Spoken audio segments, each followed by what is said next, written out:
question tonight is, what does God think about the wearing of makeup and jewelry? Not what Joe Cruz or anybody else thinks. What does God think? Does He like it? Or does He dislike it? And I say, friends, if we can find the answer to that question in the Bible, we've got the answer to the question that came in the question box, haven't we? We ought to have it. I hope we have it if we can find that out. Now, what does the Bible say? Does God give us any hints or indications here in the Bible as to what He thinks about this practice?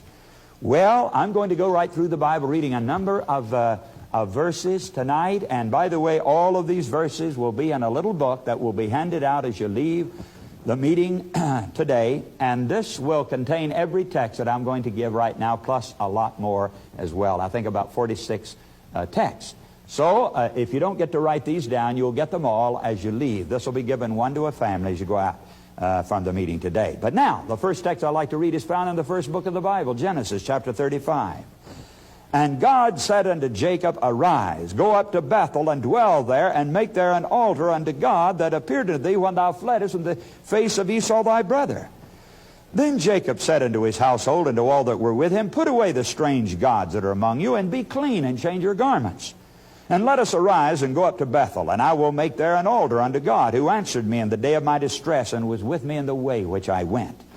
And they gave unto Jacob all the strange gods which were in their hand, and all their earrings which were in their ears, and Jacob hid them under the oak which was by Shechem.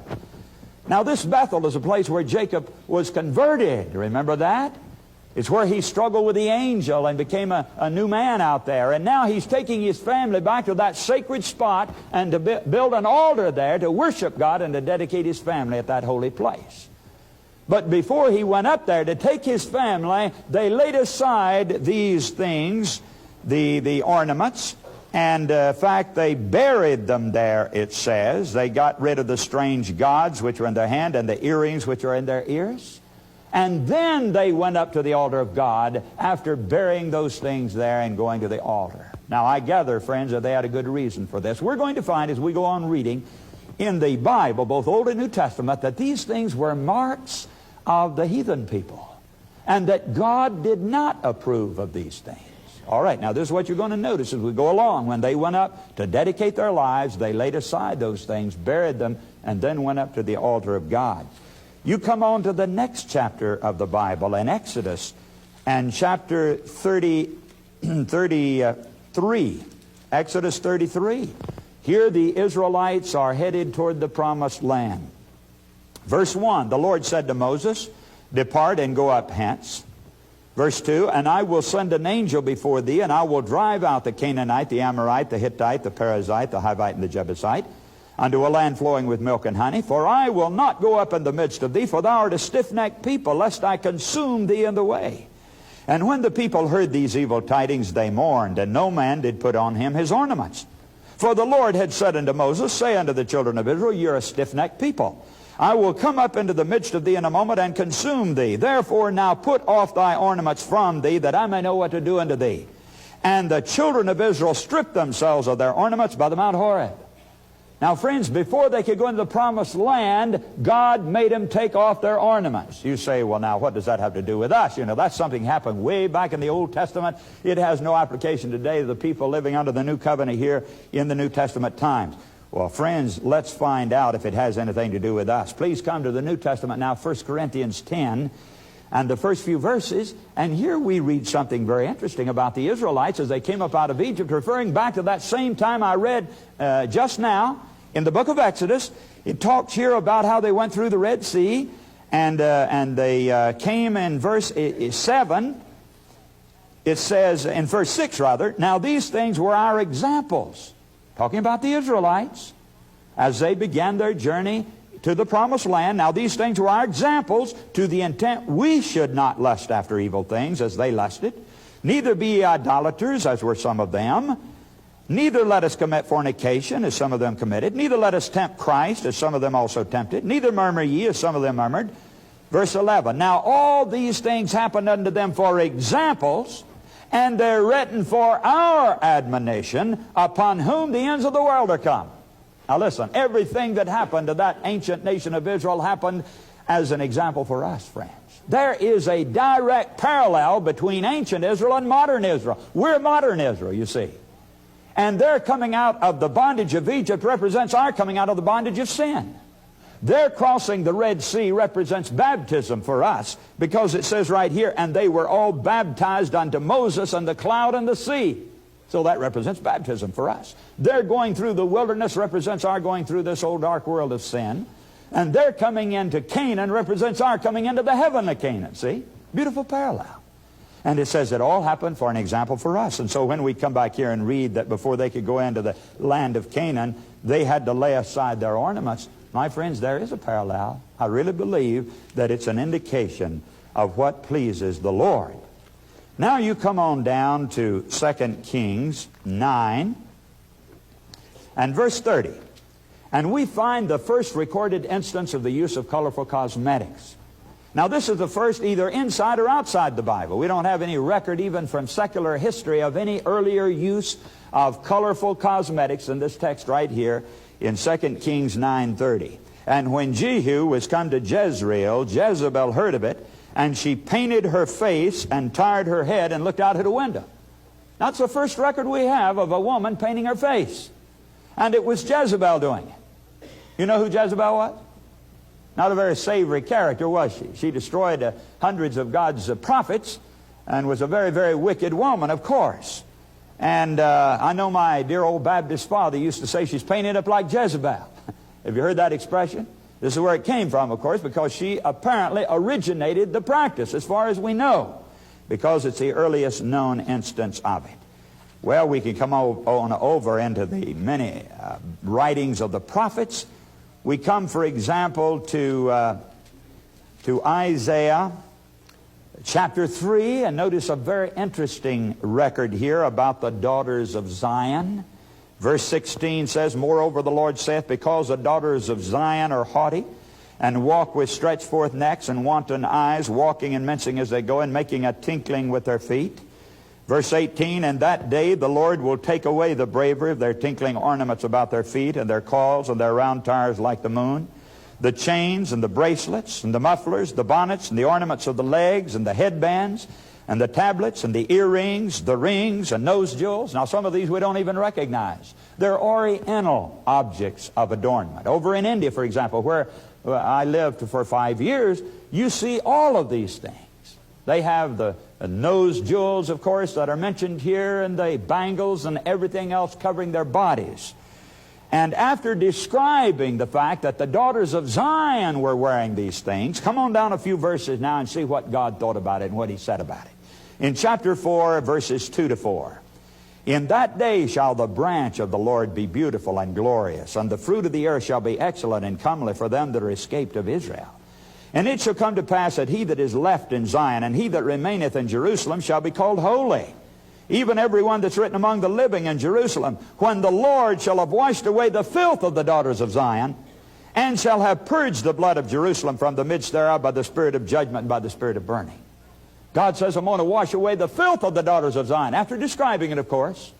And then He said the ones that are left are going to be holy and beautiful and glorious and comely, which means good looking. You know, the women put these things on to make themselves good looking. But God apparently doesn't see things the way we do, friends. And He said, I'm going to wash away the filth of these daughters of Zion. And then He says those that are left are going to be comely and beautiful and glorious and holy. So we get a pretty good idea here, again, of the way God looked upon these things. Now, notice He says here, rings. He says rings. Now, I've had people say to me, I've had a high school senior say to me, well, you know, God wasn't talking about my class ring, because that's not really an ornament. That's a symbol of my being a senior. So He wasn't talking about that. He was talking about other kinds of rings. And then I've had Masons say the same thing. You know, they have a Masonic ring, and they say, well, you know, my ring signifies the fact I belong to the lodge. And so God wasn't talking about this ring. He was talking about other rings. And then, of course, there's the birthstone ring and the friendship ring and the engagement ring and the wedding ring, and you could go right on down the list. And it would be easy, I think, for any of us to say, well, you know, God wasn't talking about the one I got on. He was talking about everybody else's. Now, friends, what are we trying to find out here as we read these verses? We're trying to find out how to please the Lord. Is that right? Not how to get around pleasing Him. See, we're trying to find out how to please Him. Now, I can quibble over the kind of of ornaments I'm wearing, the kind of rings. And I can say, well, God didn't mean this. But friends, I don't want to run any risk of displeasing God. Do you? I'm trying to find out how to please Him. I'm not trying to find out how much I can get by with and still make it to heaven. Now, God is not saying here, you take that off or else. No, He's not. All He's doing is giving us some hints and some indications of what He likes and what pleases Him. And what I'm saying is, friends, if we love Jesus with all our heart, we'll want to do the thing that pleases Him, and we'll not want to run any risk of displeasing Him. That's what I believe. Now, sometimes people say, well, Brother Joe, what about the wedding ring? You know, that one really is a sort of a sacred thing. Well, do you find anything in the Bible, my friends, about any sign or symbol of being married? Do you find anything in the Bible about that? Do you know what a marriage is made up of? Promises that two people make to each other. Isn't that right? Promises. Do you know where that wedding ring came from? Let me read you something interesting. I've got here in my hand a page out of the book by Cardinal John Newman, one of the princes of the cardinals of the Catholic Church. He wrote a book entitled An Essay on the Development of Christian Doctrine. And in this book, he gave some very interesting statements about how paganism came in from sun worship into the Catholic Church. Here's the statement he makes in this book. He said, Constantine, in order to recommend the new religion to the heathen, transferred into it the outward ornaments to which they had been accustomed in their own. Now, here's a cardinal of the church saying that when Constantine came into the Catholic Church, he brought a lot of pagan things with him.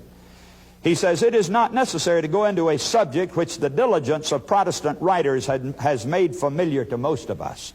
The use of temples, and these dedicated to particular saints, incense, candles, holy water, asylums, processions, the ring in marriage, turning to the east, images at a later date, are all of pagan origin and sanctified by their adoption into the church. Now, friends, that ring originally represented the disk of the sun. It was worn by the pagan sun worshippers to honor their sun god and to be with them constantly to remind them of the disk of the sun. And when Constantine brought all these pagan objects into the church, he brought that ring with him, and the nuns of the church began to wear it to represent being married to Christ or married to the church. And from there it passed into Protestantism as a sign of marriage. But it's not in the Bible at all. I know people who think that they don't have that little piece of metal on their finger, they're not married. And they pull it off at times and say they're not married. Well, now, friends, you're married because you make vows to God and to each other. That's what marriage is. And that little ring doesn't mean a thing. I don't have to prove that I'm faithful to my wife to the public. I don't have to prove to anybody. I keep my promises. I'm faithful because of the promises I made. But I just mentioned this to give you a little background and to show you that we don't have to quibble over the kind, whether it's a class ring, a Masonic ring, or any other ring. I say let's give God the benefit of the doubt. Why run a risk of displeasing Him? And if He doesn't like rings, let's say, well, that's it. We won't bother with any of them. Come on down to the next book of the Bible, which is Jeremiah, chapter 4, verse 30.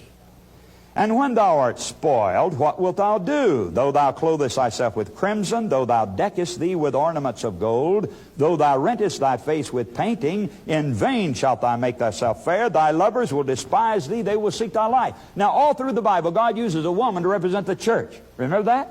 A woman to represent the church. He's married to the church. She's the bride. He's the bridegroom. And He uses this woman to symbolize the relationship with His faithful people. But friends, when His people became unfaithful and turned away from Him, how do you think the woman is represented? The bride of Christ. She's represented as going after her lovers and becoming unfaithful to Him, see?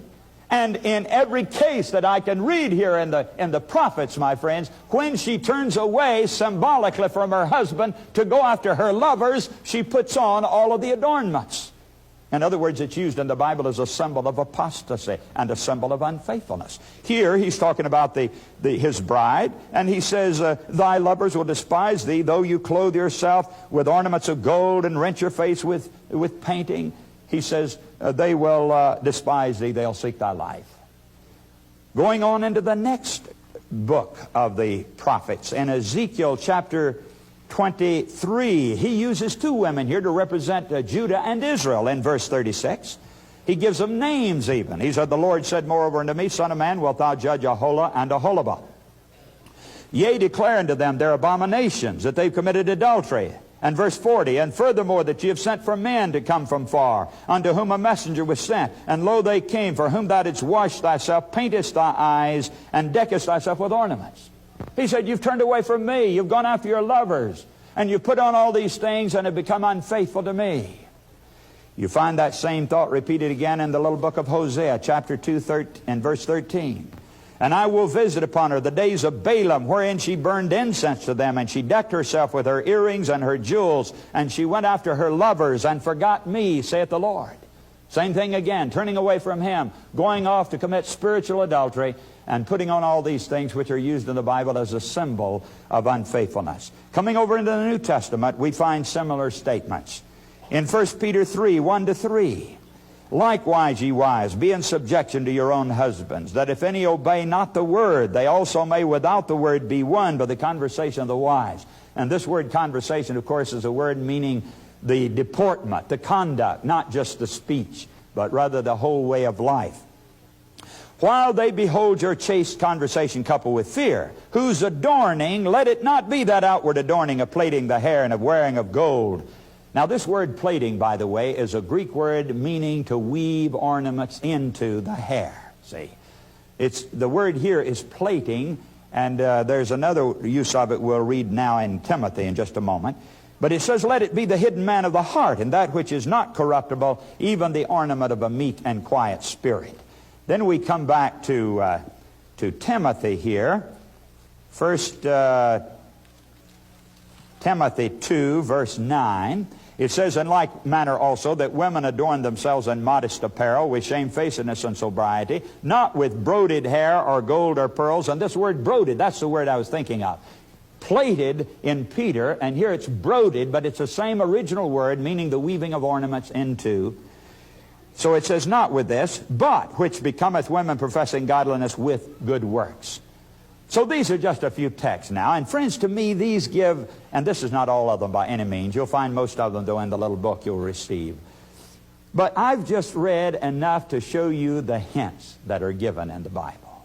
And I think they're a little more than hints, really. I think they're more than little hints and indications. Now, somebody may say, well, Brother Joe, you know, that's a little thing. You're talking about a small, little, inconsequential thing. Of course it is. Well, let me ask you something, Rich. How do you show your love the most? By the big things or the little things you do? Well, you ask any lady, you know. I'm sure my wife would appreciate a new washing machine or a new dryer for her birthday. But if I came in one day with a little bunch of hand-picked flowers that I'd gone out in the field and gathered for her, and come in and say, honey, I'm going to dry the dishes for you today, she would appreciate that a lot more than the washer or dryer. She really would. It would show my love for her a lot more, because she would know that I'd never go out and pick those flowers for any other reason except that I wanted to please her, show my love to her. It's in those little things, folks, that we do that really show our love. You may think this is a small matter. Maybe it is. But I believe it's in those small things that we really show our true love to God and our willingness to put Him above ourselves.